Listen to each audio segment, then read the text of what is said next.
Today, we will talk about the conditional blessings of God.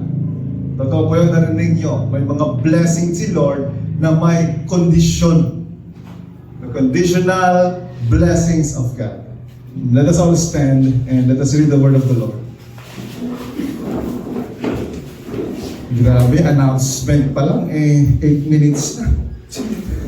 Deuteronomy chapter 28. Verses 1 to 14, basahin po natin lahat. Baka hindi nyo pa nababasa itong part ng Bible na ito.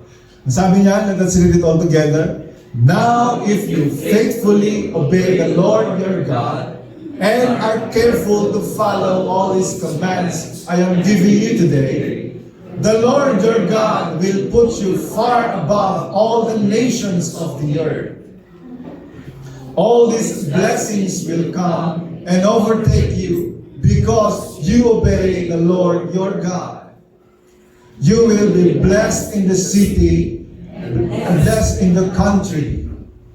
Your descendants will be blessed, and your soils produce, and the offspring of your livestock, including the young of your herds and the newborn of your flocks. Your basket and kneading bowl will be blessed. You will be blessed when you come in and blessed when you go out.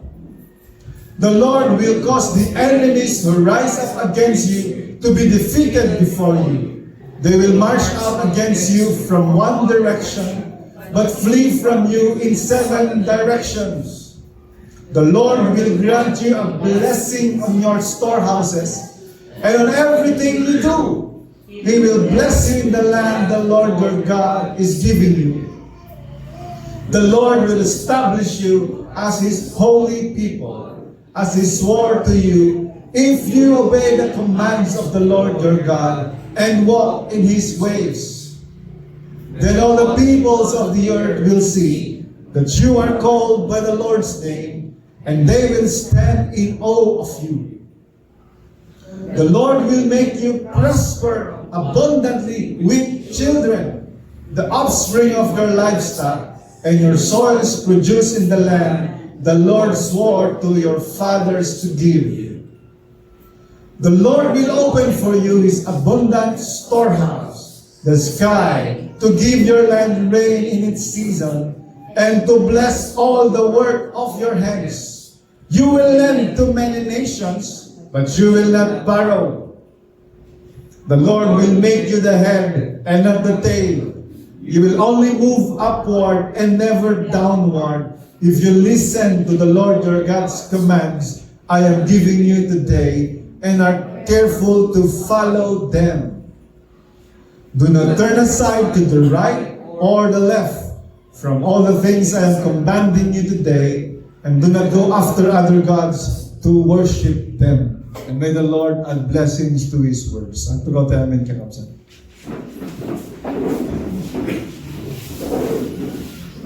Ni Moses ti agsasao, ito'y nga binasa tayo, kasimbaga ni Apo Diyos. Moses in his old age, he was about 120 years old nung sinabi niya ang mga blessings na ito. He gathered the people of God.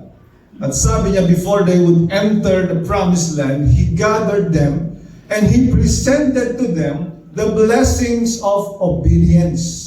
Inlatag na nga, dagiti pakabindisyonan, no agtulnog kinagmatalag dagiti Israelitas. You know, there are blessings that are freely given, at dapat dagiti conditional blessings na.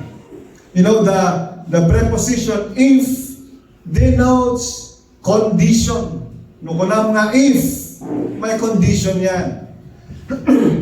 The opening statement na, if you carefully obey the words of the Lord, all these blessings shall come upon you. Amen. Amen. The condition na. Katagalang duwa nga kondisyon ni Apo Diyos.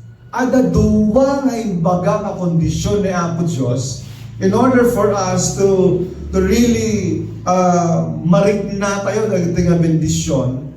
Okay, before we go to the conditions that God has said, pag-aralan nga muna natin yung mga blessings na inlatag ni Apo Diyos. Kung ibagang takaabay mo, bendisyonan na kakuma ni Apo.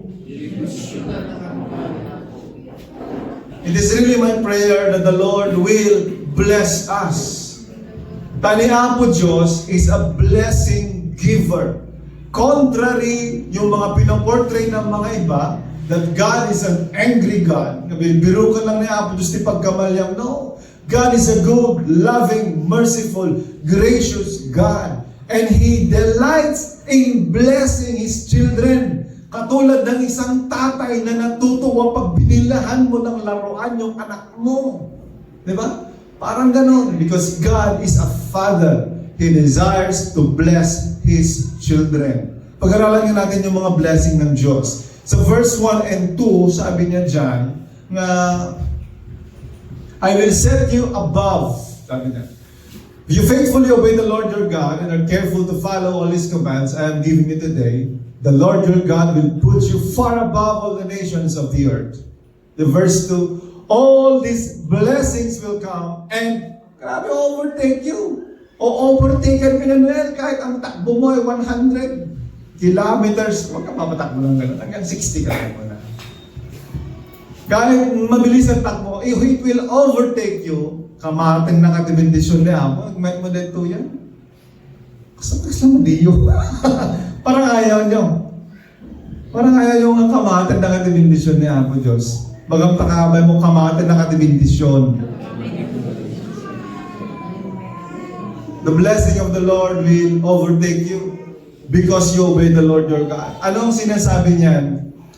Favor from the Lord. I-flash mo niya PowerPoint tayo. Yung muna ko rin favor from the Lord. The blessing of the Lord is His favor. Imagine mo yun, all these blessings, the blessing will overtake you.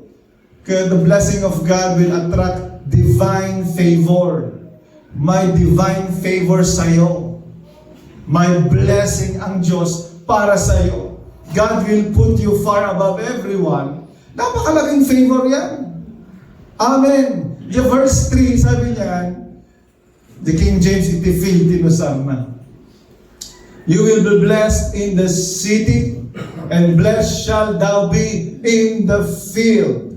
You know, God can bless you wherever you are. Wherever you're in the city or in the field, God will bless your field. Amen. Amen. Even yung field of work mo, i-bless ni Lord yan. Ano pa sa verse 4 and verse 11, your family will be blessed. Kat kuna na ditang blessed will be the fruit of your body, your womb, and the fruit of the ground, the fruit of the cattle, the increase of the corn and the flocks and the sheep. Kat the verse 11 kuna na, and the Lord shall make, HCB. The Lord will make you prosper abundantly with children. Amen. Amen.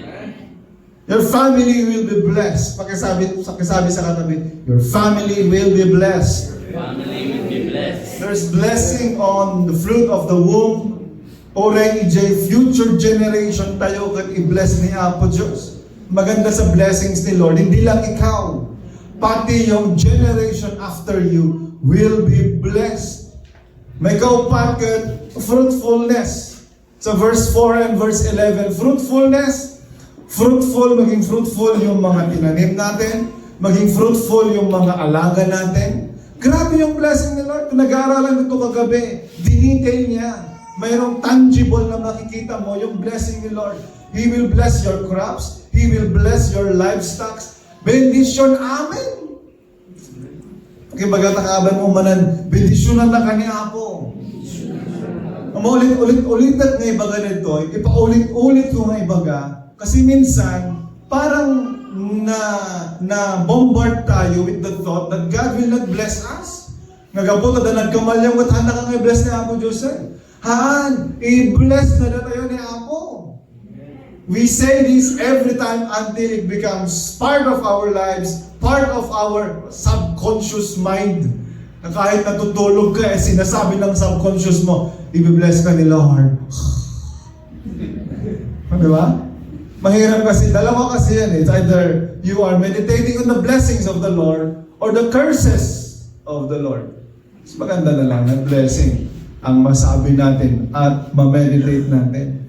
So, fruitfulness, your descendants will be blessed, and your soils produce, and the offspring of your livestock, including the young of your herbs, and the newborn of your flocks. So, ang tarakan kayo, kakamsan.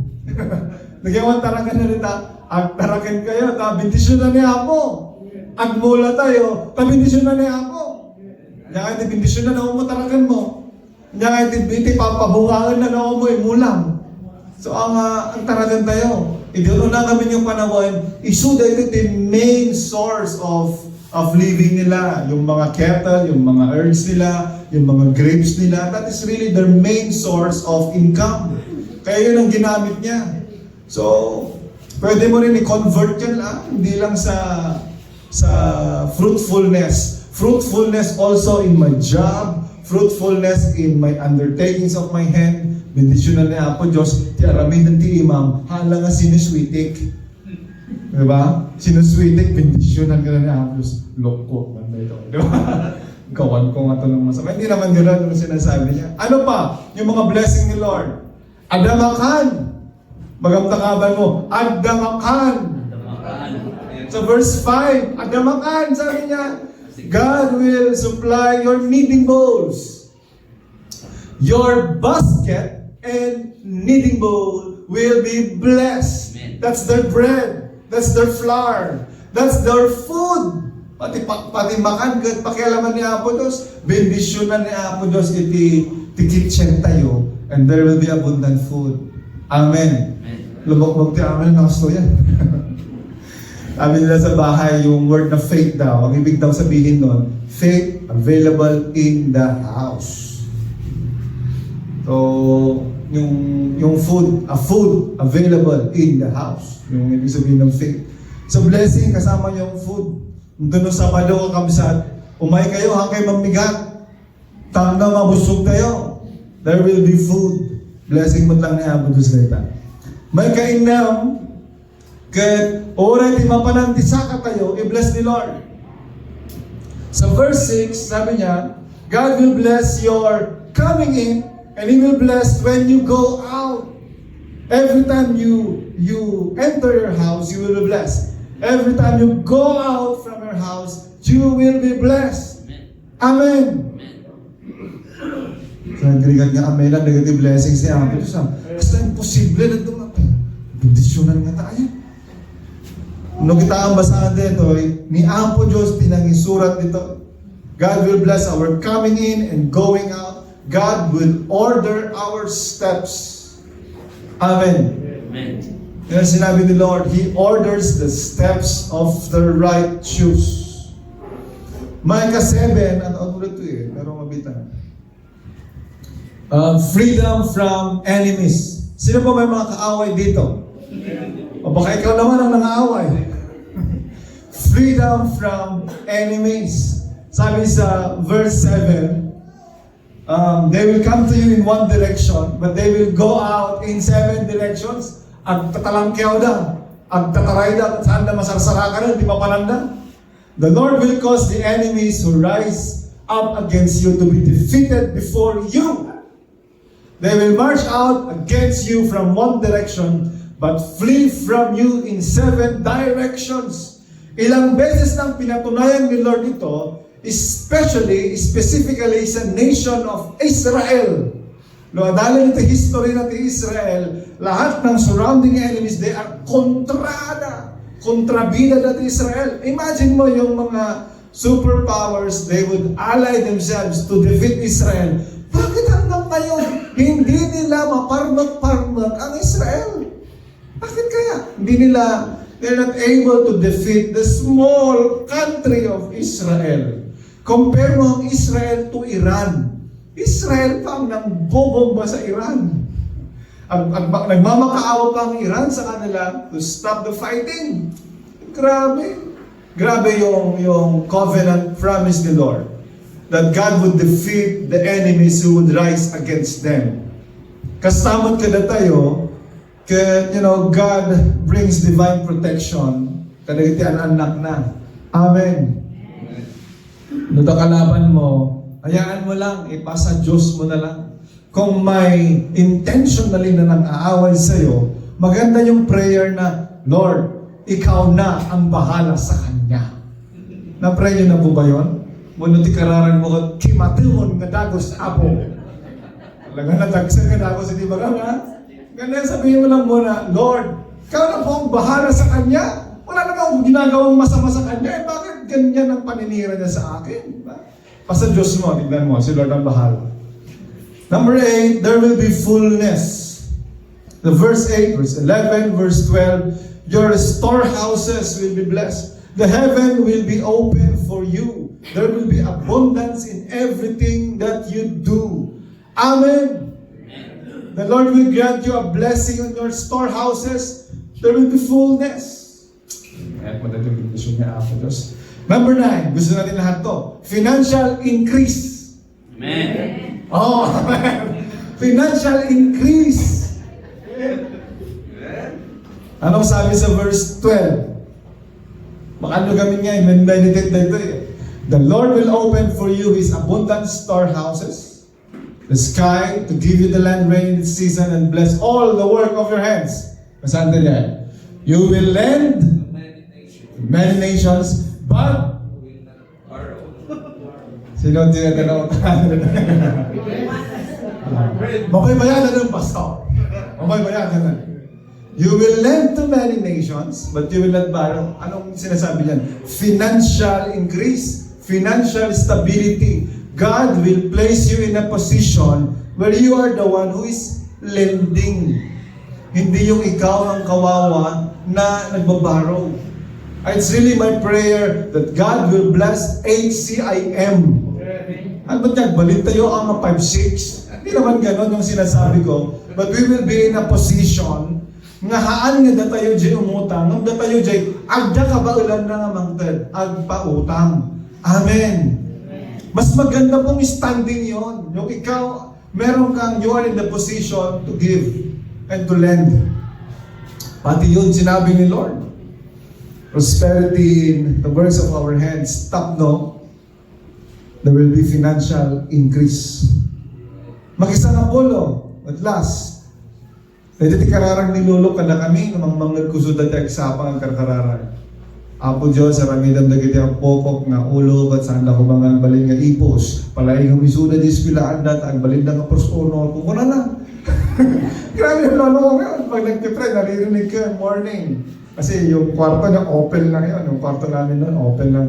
Maririnig mo yung prayer ng matanda. Make my grandchildren the head and not the tail.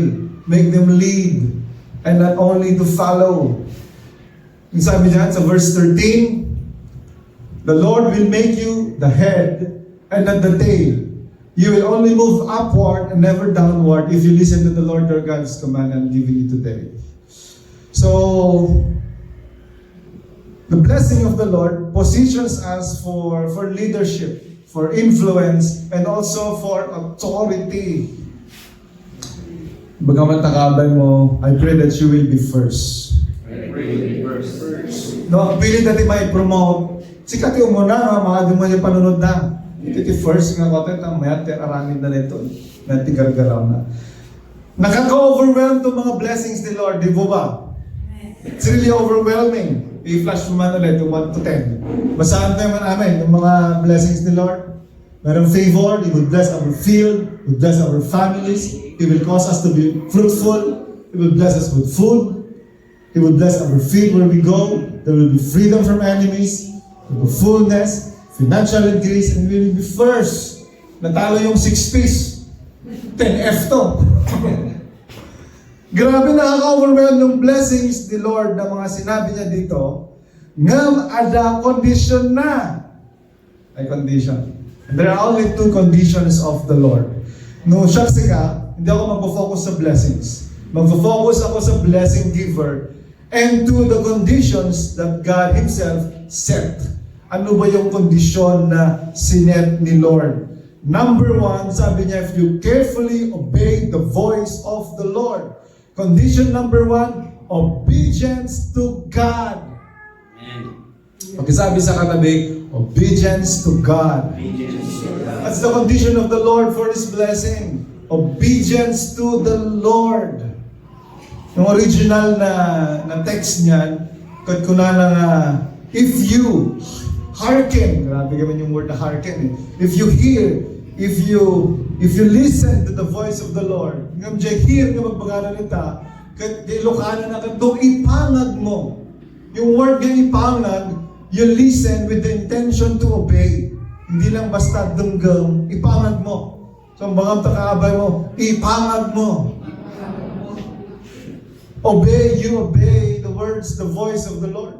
You know, malaking factor ang obedience kay Lord. Because obedience displays our faith, it displays our love, it also displays our humility towards Him. Amen. Si Abraham, tinawag siyang father of faith because he obeyed the Lord. It displays his faith when he obeyed the Lord. Si Moses, tinawag ni Lord na he is the meekest man on the earth. Pinaka-humble na tao dito sa buong mundo. Anong rason? Because he simply obeyed the Lord, even if it seems impossible to obey in the sitwasyon ng ibagbaga ni Apo. Imagine mo, Pharaoh, hindi pa pa nakatungtungan. Kaya imbagamat lang ni Apo Diyos in the book of John, if you love me, obey my commands. So makita natin dito, ang obedience, hindi lang siya basta obedience. It displays our humility, it displays our love, it displays our faith to the Lord. Kaya pakitabik yung sa katabi, sabihin mo, let us obey the voice of the Lord. Let us obey the voice of the Lord. Yan ang number one na condition ni Lord sa kanyang mga blessings. Panagtulog. Hindi para i-bribe tayo. Take note of this. Hindi para i-bribe tayo, but to align us, i-align tayo to the blessing that is already there. Amen. You know, the blessings of God, nandyan na yan, the blessings of God are already here. You just need to align yourself. Simpleng analogy, mabisbisin ka. Kat kuna ni Apo Diyos, adan ito iti makan. Mas ano ka nga mabusog, naman mo masidad. Nandun ka naman sa malayo. You have to align yourself if you want to become full. Amen. Ganun yung analogy niya, yung obedience na sinasabi ni Lord, hindi para i-bribe ka, but to align yourself to the blessing of the Lord. Nandito yung liwanag. Huwag kang mag-stay sa kadiliman, kasi kapag nasa kadiliman ka, mapapahamak ka. Punta ka sa liwanag para mag-bless ka. Amen. Yun yung obedience na sinasabi ni Lord sa atin. It is aligning ourselves to the blessing of God that is already there. Condition number one, ano? Obedience to God. The voice of the Lord. Number two, na kondisyon ni Apo Diyos, mahanap yan sa verse 14. Deuteronomy 28 verse 14.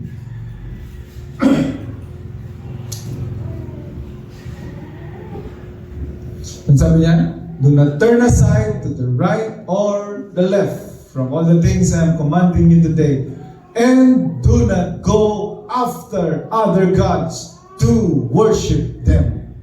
Ano yung condition ni Lord? Faithfulness to Him. Pag-sabi sa katabi, faithfulness to God. Faithfulness to God. Condition number two, faithfulness to God. And nasabi ko kagabi sa mga gentlemen, that we need to remain faithful to our spouses. Amen ba mga gentlemen? Amen. Let's remain faithful to our spouses, remain faithful to our children, remain faithful to our families. Alam niyo mga G-Forces, mga ganyan ang tinuturo natin sa mga gentlemen. Kaya huwag kayong masyadong stricto sa kanila. Ano masyadong strictohan na hindi asawa nyo na walang ibang lugar na may turo ang mga yan. Ang tinuturo natin sa mga gentlemen, be faithful to your spouse, be faithful to your children. Even if the other men are doing, alam niyo yung mga ibang kalalakihan, parang normal lang, basic lang ang magkaroon ng kaliwa at kanan. They would abandon their children, their families. Pero sana dito sa HCIM, we will find gentlemen, courageous men of God who will stand and stand beside with their spouses and family, be faithful to them.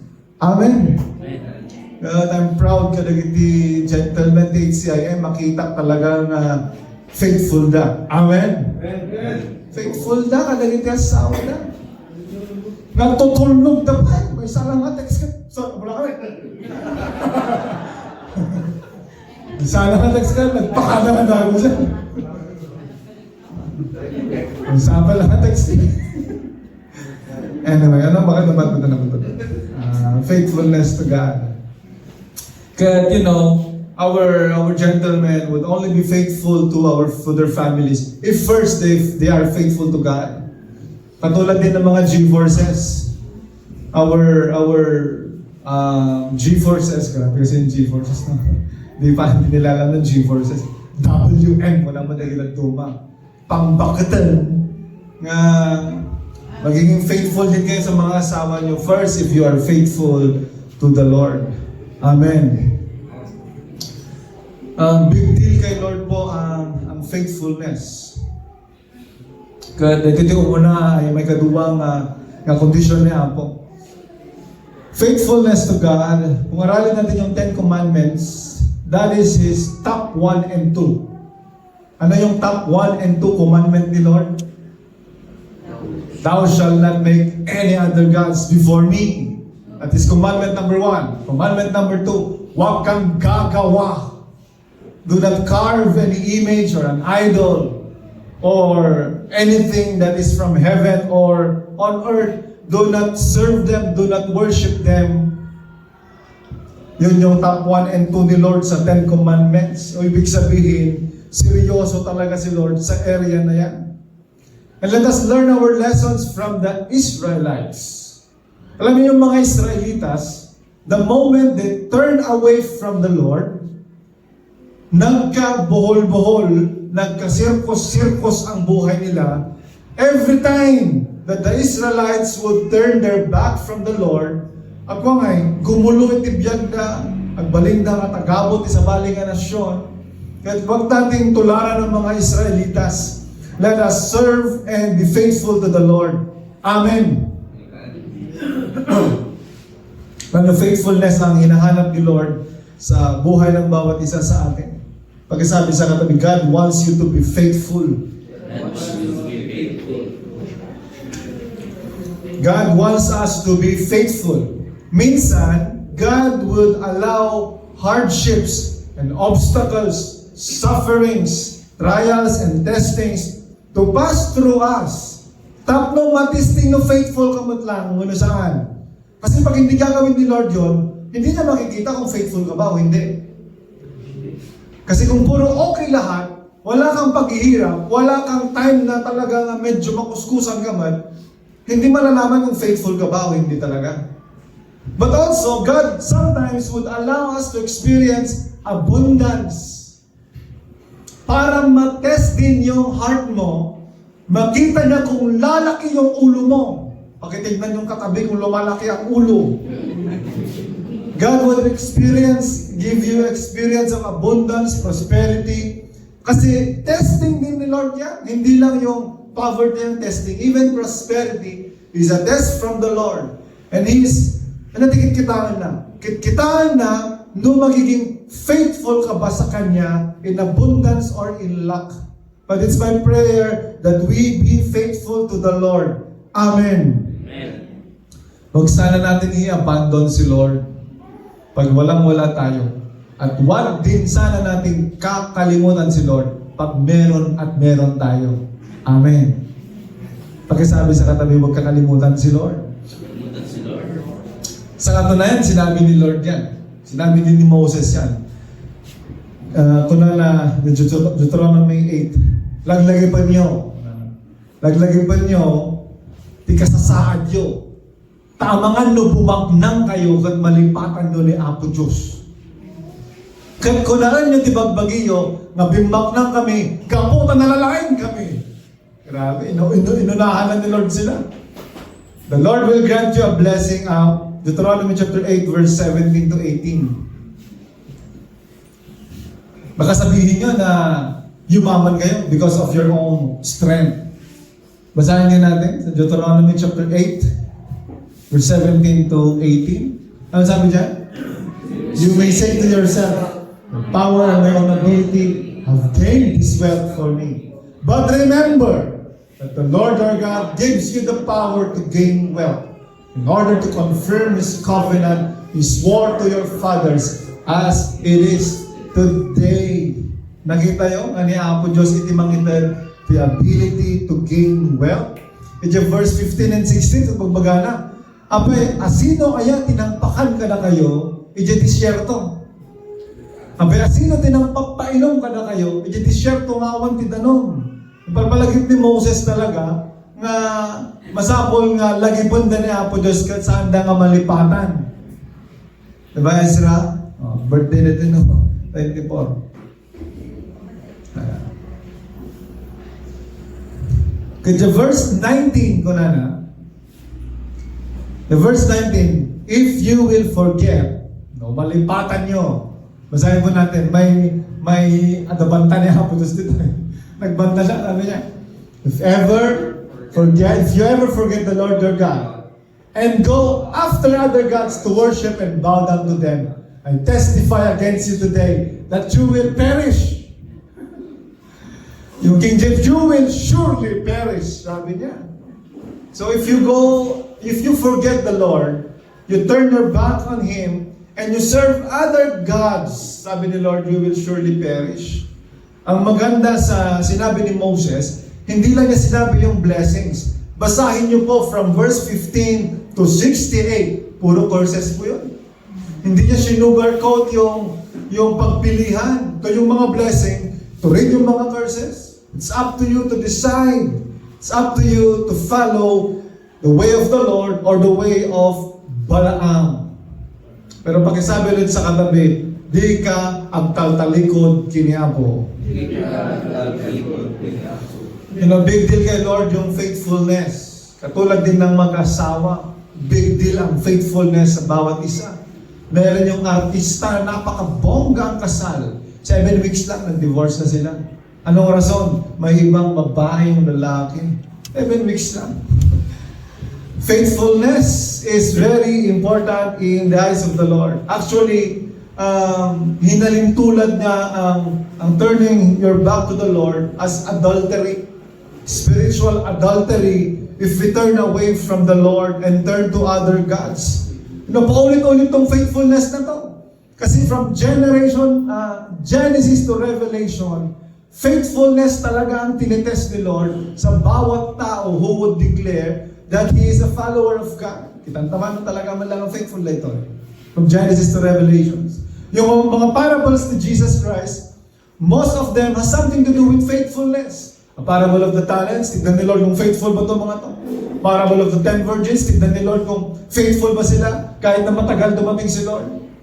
Pagkasabi, pakitanong sa katabi, magiging faithful ka ba kay Lord?